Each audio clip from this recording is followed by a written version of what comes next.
LIC music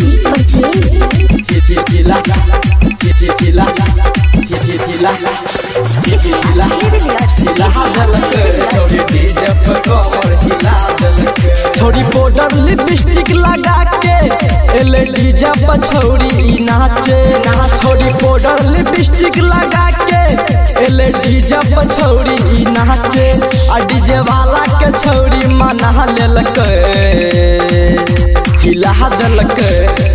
दलकै छोड़ी DJ पे कमर हिला दलकै छोड़ी डीजे पे कमर हिला दलकै छोड़ी बॉर्डर लिपस्टिक लगा के एलईडी जब छौड़ी नाचे छोड़ी बॉर्डर लिपस्टिक लगा के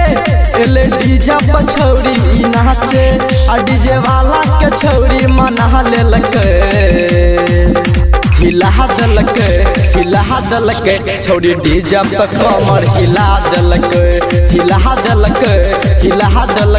छोड़ी डीजे पे कमर हिला दलकै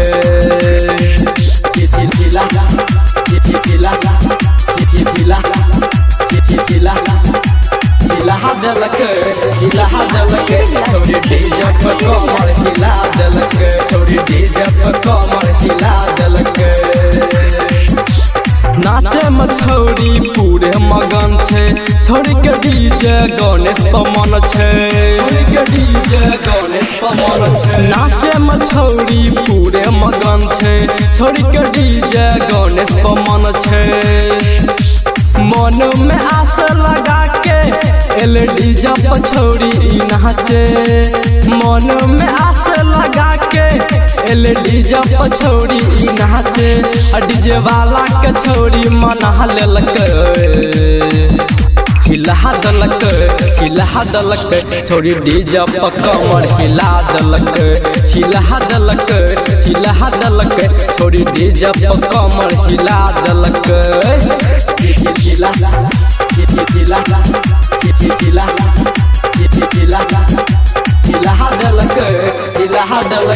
छोड़ी डीजे पे कमर हिला दलकै छोड़ी डीजे पे कमर हिला दलकै डीजे पर रंजन के बाजे छे गाना नाचल छोड़ी सब हो के दीवाना डीजे पर रंजन के बाजे छे गाना नाचल छोड़ी सब हो के दीवाना छोड़ी एलै मूड बना के सब छौड़ा के मन बिगाड़े छोड़ी एलै मूड बना के सब छौड़ा के मन बिगाड़े डीजे वाला के छौड़ी मना लेलकै हिला दलकै छोड़ी डीजे पे कमर हिला दलकै छोड़ी डीजे पे कमर हिला दलकै LIC music recording studio Triveniganj Supaul.